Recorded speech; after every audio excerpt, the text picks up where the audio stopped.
¿Te has preguntado cuando cometes un error o tomas una mala decisión si has echado a perder el plan de Dios para tu vida?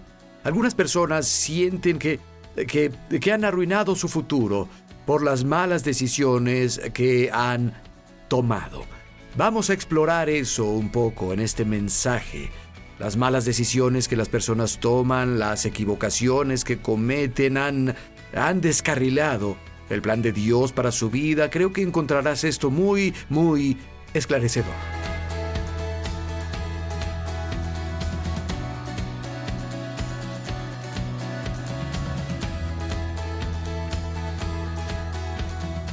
¿Listos para la palabra? Oremos. Padre Celestial, gracias por este tiempo que tenemos. Pedimos que sea significativo, que marques nuestras vidas durante este tiempo. Te damos nuestra atención total. Nos asomamos al cielo y te pedimos un espíritu de sabiduría e iluminación en el conocimiento de tu palabra, porque es nuestro deseo entenderla y ponerla en práctica. Jesús, que seas elevado, seas levantado sobre todas las cosas. Amén. Dios ve el final desde el principio y desde el final trabaja en reversa al presente. Nada, jamás, toma a Dios con la guardia abajo. Nada jamás toma a Dios por sorpresa. Lo que estás enfrentando, la temporada en la que estás, tan difícil como pueda ser, las decisiones, buenas o malas, que has tomado, los ataques del enemigo contra tu vida, nada de eso ha tomado a Dios por sorpresa. Y el hecho de que Él ve el final desde el principio le permite entretejer su plan, aún nuestros contratiempos, nuestras equivocaciones e incluso los esquemas del enemigo. Dios, aunque Él no los causa, puede usarlos para cumplir su plan y su voluntad. Quiero que vayan conmigo a Isaías, capítulo 46. Aquí Dios está haciendo una comparación entre Él y los dioses paganos. Y en el verso 3 de Isaías 46 dice esto: Escúchame, familia de Jacob, todo el resto de la familia de Israel, a quienes he cargado desde el vientre y he llevado desde la cuna. Aún en la vejez seré el mismo. Cuando ya peinen canas, yo los sostendré. Yo los hice y los cuidaré, los sostendré y los libraré. ¿Con quién vas a compararme, o a igualar, o a asemejarme para que seamos parecidos? Y aquí está el contraste. Algunos derrochan oro de sus bolsas y pesan plata en la balanza. Contratan a un joyero para que les haga un dios, y ante ese dios se inclinan para adorarlo. Lo levantan en hombros y lo cargan. Lo ponen en su lugar y allí se queda. No se puede mover de su sitio. Por más que clamen a Él, no habrá de responderles ni salvarlos de sus aflicciones. Dios dijo: escuchen, dioses paganos, ellos tienen que hacerlos y ellos tienen que cargarlos, pero yo los hice a ustedes y los sostendré. Los dioses paganos no pueden cumplir, pero Dios dijo: yo los libraré. Les mostraré una de las razones por las que Él puede llevarnos, incluso en los momentos más difíciles. Él puede liberarnos a pesar de las circunstancias. Vayan conmigo al verso 9, por favor. Él dijo: recuerden las cosas pasadas de antaño. Yo soy Dios y no hay ningún otro. Yo soy Dios y no hay nadie como yo. Yo anuncio el fin desde el principio. Desde los tiempos antiguos, lo que está por venir, yo digo: mi propósito se cumplirá y haré todo mi deseo. Como Dios ve el final desde el principio, puede entretejer todo, bueno y malo, y llevar a cabo su propósito. Por eso la Biblia dice en Salmos 76:10 que incluso la ira del hombre debe ser para alabar a Dios. Por eso en Romanos 8:28 es verdad, Él puede hacer que todas las cosas funcionen para bien de aquellos que aman a Dios y quienes fueron llamados de acuerdo a su propósito. Dios es capaz de hacer que las cosas funcionen para bien porque Él sabe qué va a pasar antes de que ocurra. Piensen en José, una historia muy familiar y querida de la Biblia. Él tuvo un sueño de Dios sobre un brillante, importante, influencial y bendecido futuro. Pero al avanzar no podía ver la obra de Dios. No podía entender lo que le estaba pasando. Pero Dios, quien ve el final desde el principio, sabía todo lo que pasaría y lo entretejió en su plan. Dios sabía el mal que planearían los hermanos de José contra él. Dios sabía que sería vendido como esclavo a Egipto. Dios sabía que la esposa de Potifar intentaría seducirlo y mentiría y él sería echado a prisión. Dios sabía que el copero rompería su promesa y se olvidaría de José y pasaría casi 2 años en una prisión egipcia. Y todo eso pasó. El padre de José lo favorece más que a sus hermanos, lo que hace que ellos se junten y por envidia lo arrojen a un pozo y lo vendan a los madianitas, quienes lo llevaron a Egipto, donde fue vendido de nuevo como esclavo. La esposa de Potifar, la Biblia dice que ella le echó el ojo a él. Me gusta esa frase de la Biblia. Parece que era un joven bien parecido. Y ella lo acosaba todos los días para que durmiera con ella, cometiera adulterio con ella. Y él no lo hizo. Ella miente a su esposo y dice: el hebreo que trajiste a nuestra casa intentó violarme. Potifar se enfada y José es echado a la prisión, donde claro interpreta los sueños del copero, y el panadero le dice al copero: vas a ser restaurado a tu posición con el faraón, y entonces recuérdame. El copero promete que lo recordará, pero no lo recuerda. Lo olvida y José queda en prisión por un tiempo. Viendo hacia el futuro, todo lo que José hubiera podido discernir eran problemas y a un Dios ausente. Dios, ¿dónde estás? ¿Qué pasó con el sueño?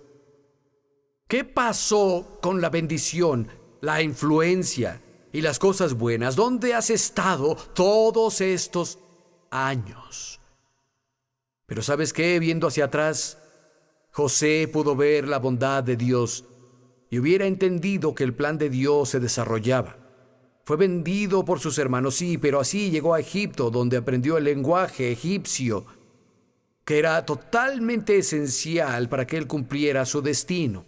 Tal vez pensó qué clase de idiomas serían más fáciles, pero él se volvió fluido en el lenguaje egipcio que necesitaba absolutamente. Fue vendido a Potifar, el hombre con una gran propiedad.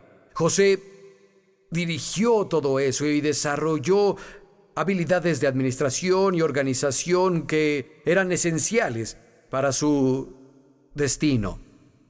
Y cuando entró en prisión y el copero olvidó su promesa, incluso eso fue cuestión de tiempo divino, porque el faraón no tenía su sueño que lo perturbó. La hambruna aún estaba lejos, y cuando el faraón comenzó a hablar de sus sueños que no entendía, el mayordomo dijo: oh, recuerdo mi pecado. Hay un chico en prisión, me olvidé de él. Tuve un sueño de que iba a trabajar para usted de nuevo. Un sueño, y él lo interpretó, dijo que estaría con usted, y eso fue lo que pasó. El faraón lo saca de la prisión, lo pone a administrar todo Egipto y desarrolla un sistema para reunir grano y luego distribuirlo a todo el mundo. Así salvó al mundo actual. Al ver atrás, José pudo decir: Dios, no tenía idea. Si no hubieras hecho eso, yo no viviría. Hubiera muerto en la hambruna. Dios, salvaste mi vida. Y salvaste la vida de toda mi familia. Todos habrían perecido. Y Dios, me usaste para salvar al mundo. Su sueño de importancia e influencia y cosas buenas se volvió verdad en una medida que nunca hubiera concebido. Saben, incluso antes de que llegara el hambre, cuando el faraón lo hizo gobernador de la tierra, le dijo: mira, quiero que te cases con mi hija. Lo hace y tiene 2 hijos, Manasés y Efraín.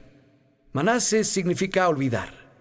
Efraín significa doble prosperidad o doble fruto. Y creo que en Génesis 45 José dijo: di esos nombres porque Dios me hiciste olvidar todos mis problemas y todo mi trabajo. Y Dios me hiciste doblemente próspero, doblemente fructífero en la tierra de mi aflicción. Y luego se resume en el último capítulo de Génesis. El padre de José muere, estuvo viviendo con él en Egipto y sus hermanos de pronto temen. Piensan: ahora que papá murió, va a vengarse por toda la maldad que le hicimos, y se presentan ante él. Y José dice: no teman, y comienza a llorar. Y escuchen lo que dice. Esto resume todo lo que ha pasado. Génesis 50:20. Dice: en lo que a mí concierne, Dios transformó en bien lo que planearon para mal. Me llevó a la posición alta en la que estoy ahora para salvar la vida de muchas personas. Dios es un experto para cambiar las cosas malas en buenas. Y Él puede sacar algo bueno de tu situación, a pesar de lo difícil que haya sido o lo extendida que tu temporada de tiempos difíciles haya sido. Piensa en Job. Se cree que es el libro más viejo de nuestra Biblia. La historia abre con Satanás presentándose ante Dios, y su única meta es hacer que Job maldiga a Dios. Dice: mira, si esto pasa, Él te maldecirá. Si esto pasa, Él te maldecirá a Dios.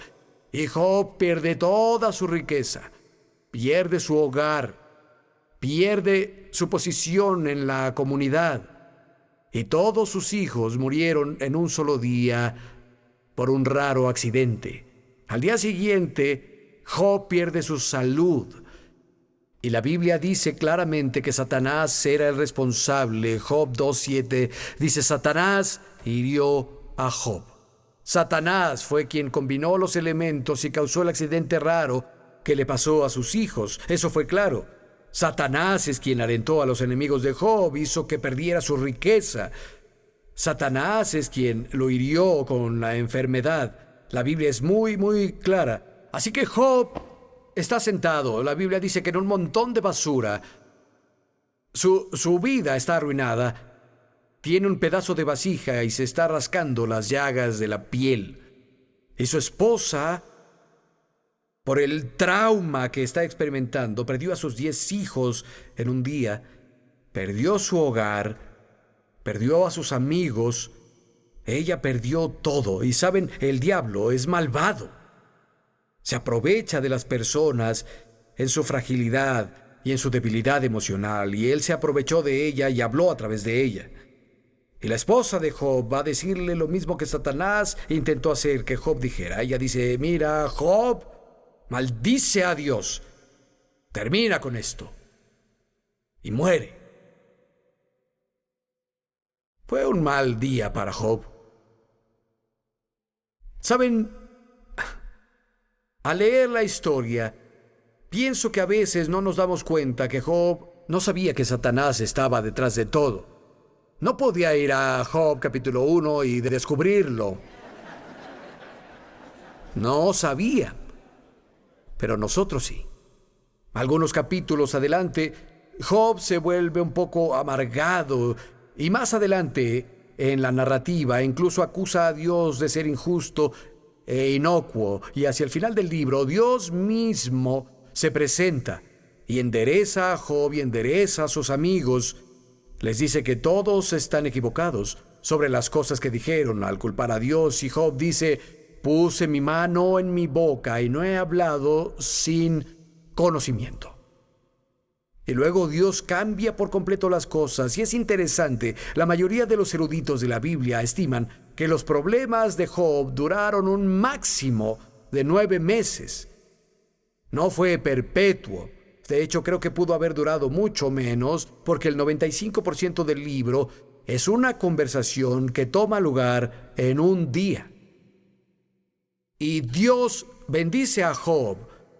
Al final, el último capítulo nos dice que Dios le dio a Job 2 veces más de lo que tenía antes. Tuvo 10 hijos más, vivió otros 140 años y vio 4 generaciones de hijos nacer en el mundo. Escucha, cuando Satanás atacó a Job, no sabía que Dios cambiaría todo y bendeciría a Job 2 veces más de lo que tenía antes. Satanás no sabía que escribirían un libro para exponerlo a él y sus tácticas, para que todas las generaciones lo vieran. De ser así, nunca hubiera atacado a Job para empezar. En ese momento le salió el tiro por la culata. Vaya, todo lo que quería que hiciera este tipo es que maldijera a Dios y terminó doblemente bendecido. Y mis tácticas fueron expuestas. Antes podía trabajar tras escenarios. Y esto me arruinó. ¿Saben? Las palabras de Salomón en Proverbios 26-27 pasaron completamente. Salomón dice esto: quien cave un pozo, caerá en él. Y quien ruede una piedra, ésta rodará sobre él. Satanás cavó un pozo para Job, pero adivinen quién cayó en el pozo. El diablo cayó en el pozo. Intentó arrojar una piedra sobre Job, pero la piedra rodó sobre el diablo. Dios es un experto para sacar cosas buenas de situaciones malas. Pienso en la historia de Esther y su pariente Mardoqueo. Satanás inspiró a un hombre llamado Amán para convencer al rey de hacer un decreto en el que todos los judíos de su dominio en todo el mundo fueran asesinados en un solo día. Y especialmente odiaba a Mardoqueo, el judío, porque no se inclinaba ante él. Saben que Esther y los judíos ayunaron y oraron y Dios cambió las cosas. Cuelgan a Amán en el poste que había hecho para colgar ahí a Mardoqueo, y el rey hace un segundo decreto de que todos los judíos pueden luchar y matar a sus enemigos. En lugar de que los judíos fueran asesinados, sus enemigos fueron asesinados. Lo que parecía un desastre y una derrota resultó ser la más grande de las victorias que tuvieran. ¿Por qué? Porque Dios ve el final desde el principio. Y aunque no hizo que pasaran cosas malas, amigo, Él puede hacer un camino en ellas y crear situaciones que pueden hacer que el bien pase.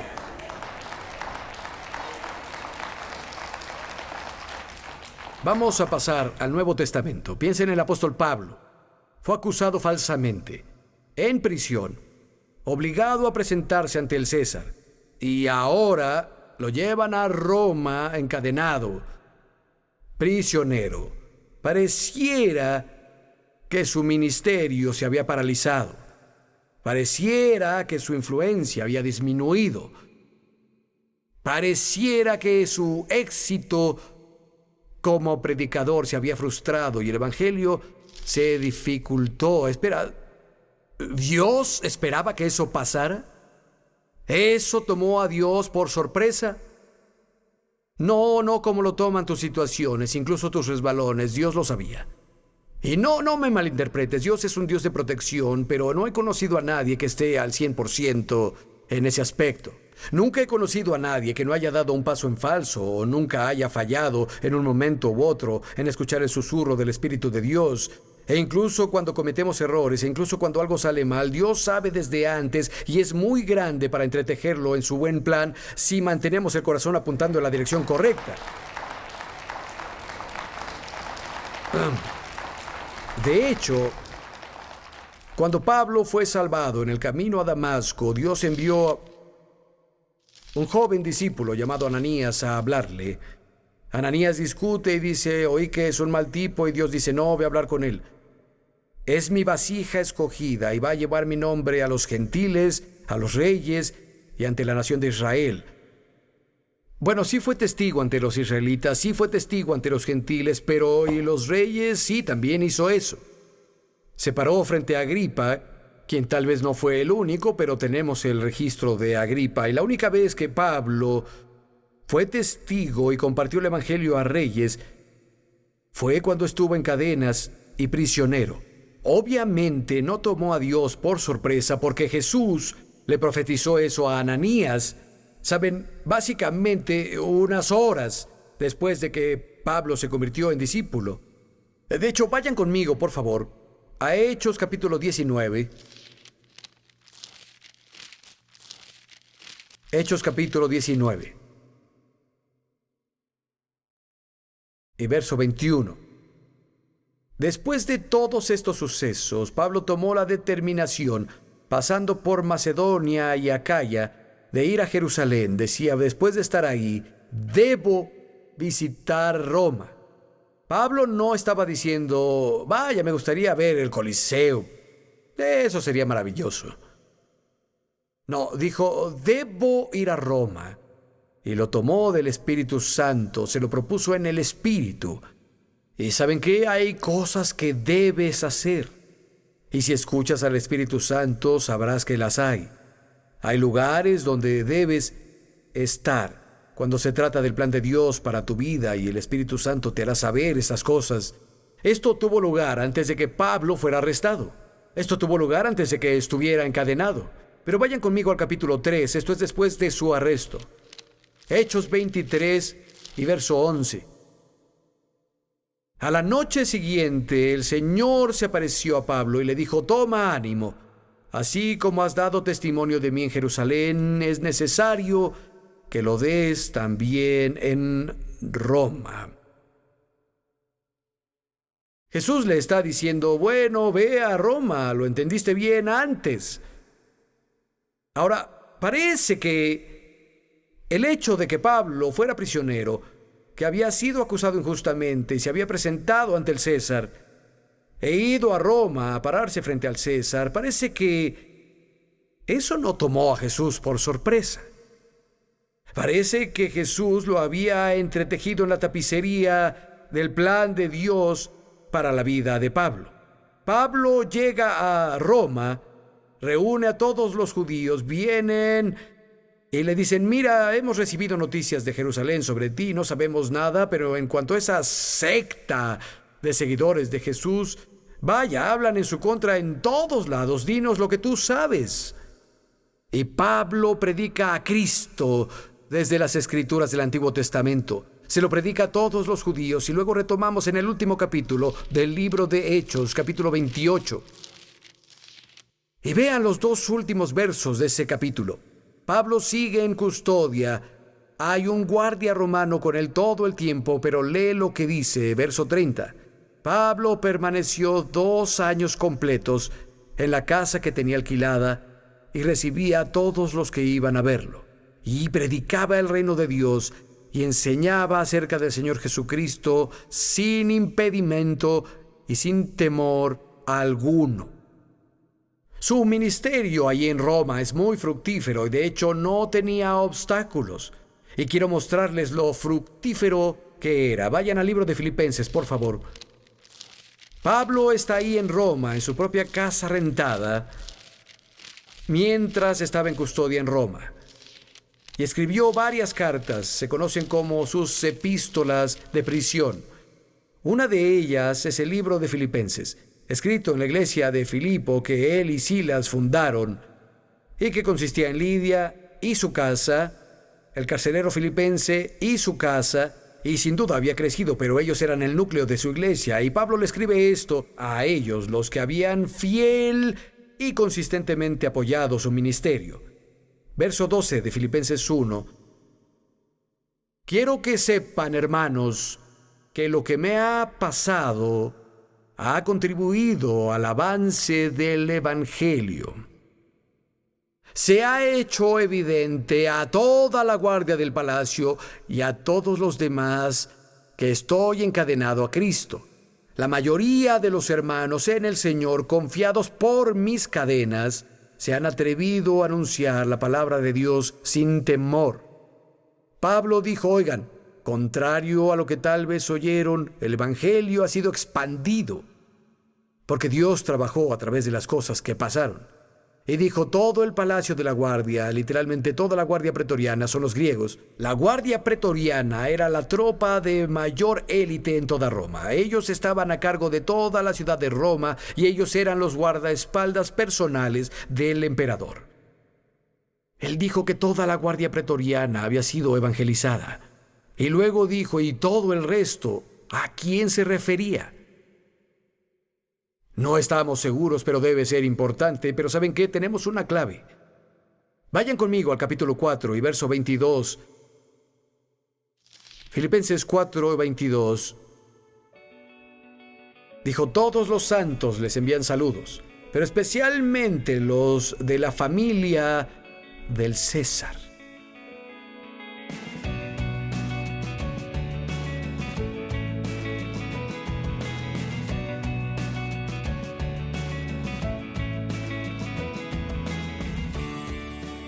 Donde sea que estés en tu vida ahora, cualquier estación en la que estés, cualquier dificultad que enfrentes, nada de eso ha tomado a Dios por sorpresa. Aún puede hacer que las cosas funcionen para bien de los que lo aman, para los que fueron llamados de acuerdo a su propósito. Él permanece fiel cuando somos infieles. Podría estar aquí todo el día y hablar de lo impresionante, sorprendente y amable y maravilloso que es nuestro Padre Celestial, y quiere hacer cosas buenas en tu vida. Incluso si has estado por el camino equivocado mucho tiempo, si tú vuelves a Él, te lo aseguro, Dios cambia las cosas. Tal vez no pase en un día, tal vez no pase tan rápido como te gustaría, pero Dios es fiel y puede cambiar las cosas para ti. Si estás en medio de un momento difícil, déjame orar por ti. Que tu corazón se conecte con el mío al levantar los corazones y llevarle tu dificultad a Dios. Creo que Él oirá a nuestra oración. Padre Celestial, oro por la persona que me está viendo ahora, la que ha estado tan angustiada, la que ha tenido dificultades. Oro para que le des sabiduría, que escuche el susurro de tu espíritu. Dios envía sus pies en la dirección correcta, la que tú ordenaste para que Él anduviera. Pido que cosas buenas vengan a su vida, en el nombre de Jesús. Nos encantaría saber de ti. Envíame una carta, escríbeme, haz algo, envía un email. Si la transmisión ha sido una bendición para ti, háznoslo saber, animarás nuestros corazones. Hasta la próxima. Bendiciones.